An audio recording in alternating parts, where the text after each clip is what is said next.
So this video will give you the idea of the dural venous sinuses and its situation and its tributaries, and then its clinical importance. So this shows you, this picture shows you the various dural venous sinuses in the cranial cavity. We'll see one by one. So what are these dural venous sinuses? So these venous sinuses drain the blood from brain and the cranial cavity, and it is lined by endothelium. Unlike the systemic veins, it is devoid of muscular cord and valves, and it absorbs the CSF through arachnoid granulation, and its function it also receives a valveless emissary veins to maintain in an equilibrium of venous pressure within and outside the skull. So these two are the three are the functions of the dural venous sinuses. It is the functions are: it drains the blood from brain and the cranial cavity, it absorbs the CSF through arachnoid granulation, it receives a valveless emissary veins to maintain an equilibrium of venous pressure within and outside the skull. So that's a function of this dural venous sinuses. So coming to the classification, it's classified as pad and unpad sinuses. So the unpad sinuses are superior sagittal sinus, inferior sagittal sinus. So this is superior sagittal sinus, inferior sagittal sinus, straight sinus, and you have this occipital sinus, anterior intercavernous sinus, posterior intercavernous sinus, and you have the basilar venous plexus here. So these 7 are the unpad dural venous sinuses. So coming to the pad dural venous sinus, so you have 8. So you have the transverse sinus, sigmoid sinus, cavernous sinus, superior petrosal, inferior petrosal, spinoparietal, petrosquamous, and middle meningeal sinus.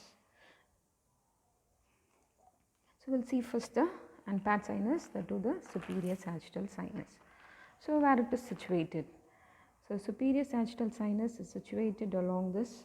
This is the attached margin of falx cerebri. Yes, I hope you remember the attached margin of falx cerebri. So it extends from crista galli in the front. Yes, so it extends from the crista galli in the front. So this is the anterior attachment of falx cerebris to the frontal crest of the frontal bone and the crista galli of the ethmoidal bone, and it extends from the crista galli in the front to the internal occipital protuberance behind. So this internal occipital protuberance is represented outside by the point called as inion. Yes, inion. Okay, so that's the extent of this superior sagittal sinus. So how does it terminate? It ends. So this is left and this is the right. So this superior sagittal sinus ends by continuing as the right transverse sinus. So that's about the origin, extent, and the termination of superior sagittal sinus. So it extends, it is within the attached margin of falx cerebri, along the attached margin of falx cerebri, and it lies deep to the bregma and the sagittal suture here. So it lies deep to the bregma and the sagittal suture, and in children up to 1.5 years it is adjacent to the anterior fontanelle.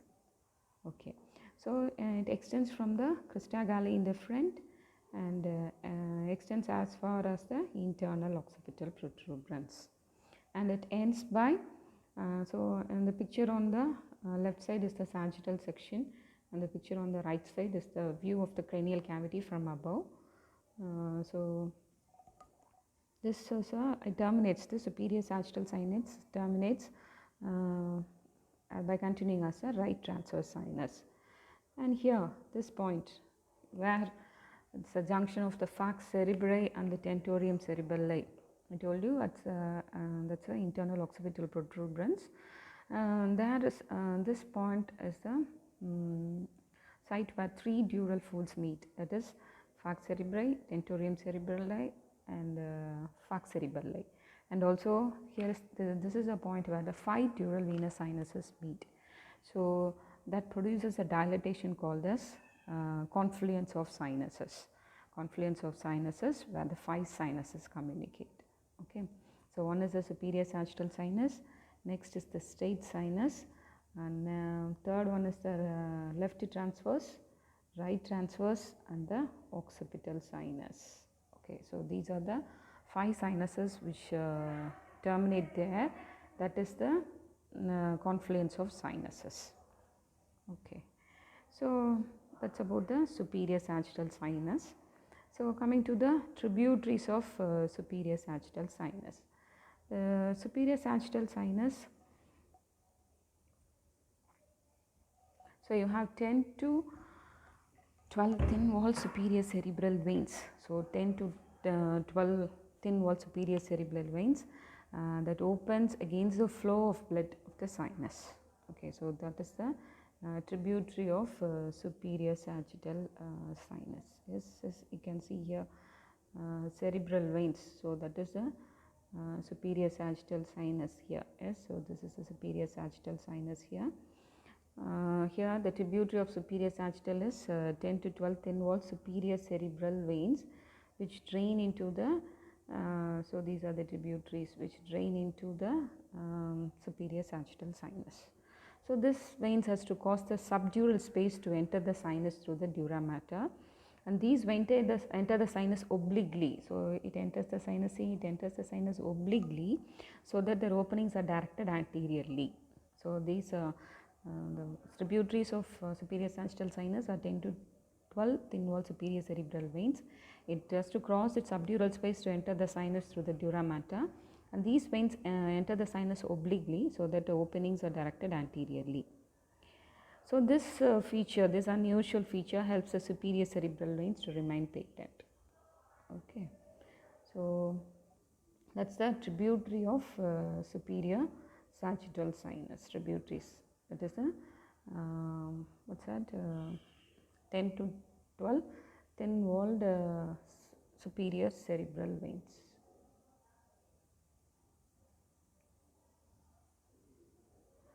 So coming to the special feature, so the superior sagittal sinus, you have special feature, that is you have the lateral venous lacunae and the arachnoid granulations. So these two are the special features of this superior sagittal sinus, that is the lateral venous lacunae and arachnoid granulation. So what is this lateral venous lacunae? It's nothing but a cleft-like lateral extension of the sinus between two dural layers. It's a cleft-like lateral extension. So this is the lateral venous lacunae you see there. So this is the cross section of superior sagittal sinus. So you can see the lateral venous lacunae here. So this is the superior sagittal sinus. So the lateral venous lacunae are cleft-like extensions of the sinus between the two layers of dura. Okay, and then you have 3 lateral venous lacunae there in the superior sagittal sinus, one in the each bone related to that. The smallest one is the frontal lacuna lateralis, which is most anteriorly placed, and the parietal lacuna lateralis is the largest one, and the occipital lacuna lateralis is intermediate in size. Okay, so what is the function of this lacunae? It absorbs the CSF through the arachnoid granulations that project into them. So see, this is the pink color structure is the arachnoid granulation. Yes, this pink color is the arachnoid granulation. See here you have the arachnoid granulation projecting into that in the lateral venous lacunae. So it absorbs, this lateral venous lacunae absorbs the cerebrospinal fluids through the arachnoid granulation that project inside them. And also they receive the emissary and diploic veins from the wall, and also the meningeal veins. So the diploic, emissary and meningeal veins drain into this lateral venous lacunae, and it also absorbs the CSF through the arachnoid granulations that project into them. Okay, so these lacunae increase in size as age advances. So that's the special feature of superior sagittal sinus, that is the lateral venous lacunae. The lateral venous lacunae are nothing but a cleft-like lateral extension of the sinus between the two layers of the dura, and you have 3 according to its situation.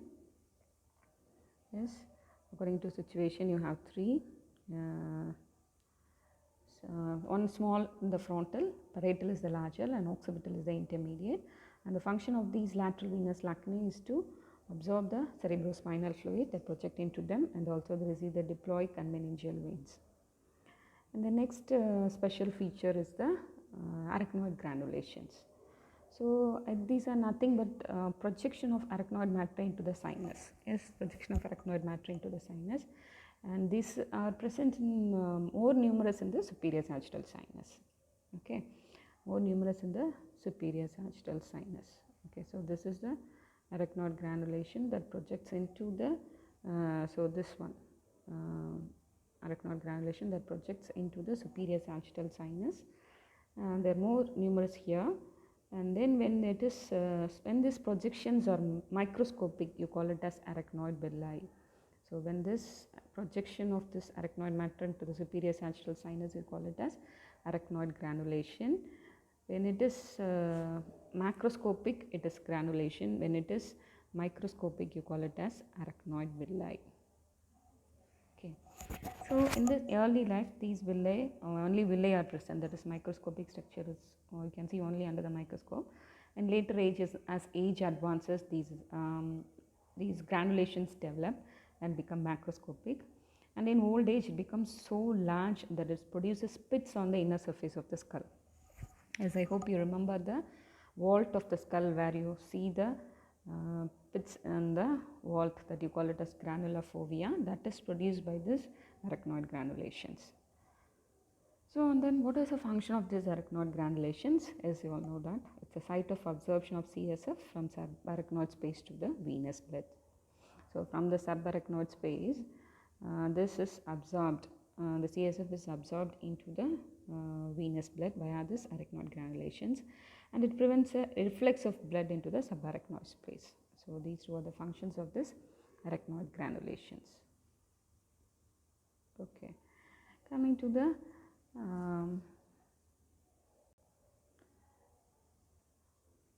so this is another coronal section to show the superior sagittal sinus, its situation there. So you can see the, so this green color is the superior subarachnoid space, and you can see the dura, arachnoid and pia, and superior sagittal sinus, that is between the two layers of dura, that's inner meningeal and outer periosteal layer of the dura. Okay, so coming to the communications, so where does what all the structure through which it communicate? So this superior sagittal sinus, it communicates to nasal cavity to the through emissary vein through foramen cecum, and via the veins of the scalp through emissary veins passing through parietal emissary foramen, and with superficial middle cerebral via the superior anastomotic veins. And these three are the communications of superior sagittal sinus. So what's the importance of clinical importance of these communication is whenever there is an infection in the nasal cavity or the scalp, this superior sagittal sinus, when the infection is left untreated, this infection may reach a sagittal sinus and reach a transverse or sigmoid sinus. So that is this the communication of the superior sagittal sinus. Okay. So these are the two special features in the superior sagittal sinus, that is the lateral venous lacunae and the arachnoid granulations. And coming to the inferior sagittal sinus, yes, the blue color structure marked there is the inferior sagittal sinus. That is where it is located. It is located in the inferior margin of the falx cerebri. So that's marked there is the inferior margin or free margin of falx cerebri, where you have this inferior sagittal sinus located. So how does it terminate? It joins with the great cerebral vein of Callan to form the straight sinus. Okay, so it joins with the, so this is the location of the straight sinus. So this inferior sagittal sinus, it joins with the great cerebral vein of Callan to form the straight sinus. So that's about the inferior sagittal sinus. So coming to the straight sinus, so where it is located, the straight sinus is located in the junction of the falx cerebri. So this is again a sagittal section of iliac neck to show along with the dural folds and the venous sinuses. As you can see very well the situation of the straight sinus here. So this is the straight sinus. So it's located in the junction of falx cerebri and the tentorium cerebelli, and it runs in the posterior inferior direction in the line of union of two dural folds. Yes, the direction is posterior and inferior, so that is the straight sinus. It runs in the posterior inferior direction, the line of union of two dural folds. And how does it terminate? This part is, this is the confluence of sinus, that is the dilatation of sinus where the 5 dural venous sinus meet. That is the superior sagittal, this is the superior sagittal sinus, this is the straight sinus, you have the occipital sinus, you have right and left transverse sinus. So you have this transverse sinus right side and then here you have the left. So these are the 5 sinuses that meet there to produce a dilatation there, that you call it as confluence of sinuses. Okay. So that is the location of straight sinus, that is the junction of falx cerebri and cerebelli. It runs in the posterior inferior direction in the line of union of two dural folds and becomes continuous as the left transverse sinus at the internal occipital protuberance. Yes. So the superior sagittal sinus, it continues as right transverse sinus, whereas the straight sinus continues as left transverse sinus at the internal occipital protuberance. Okay. So what are the areas of drainage?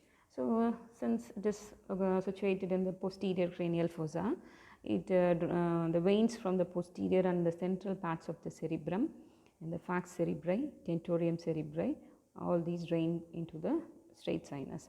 And one important vein is the great cerebral vein of Galen that unites with this inferior sagittal sinus to form the straight sinus. So at the termination of this great cerebral vein, it is guarded by valves. Here you have the valves where the great cerebral vein drains into the straight sinus. Okay. So that's about the straight sinus. So next, and paired sinus is the occipital sinus. Yes, this is the occipital sinus. It is a small venous sinus situated in the attached margin of falx cerebelli. And it extends from the foramen magnum. Yes, see, this is the foramen magnum to the internal occipital protuberance. So that's the extent of this occipital sinus.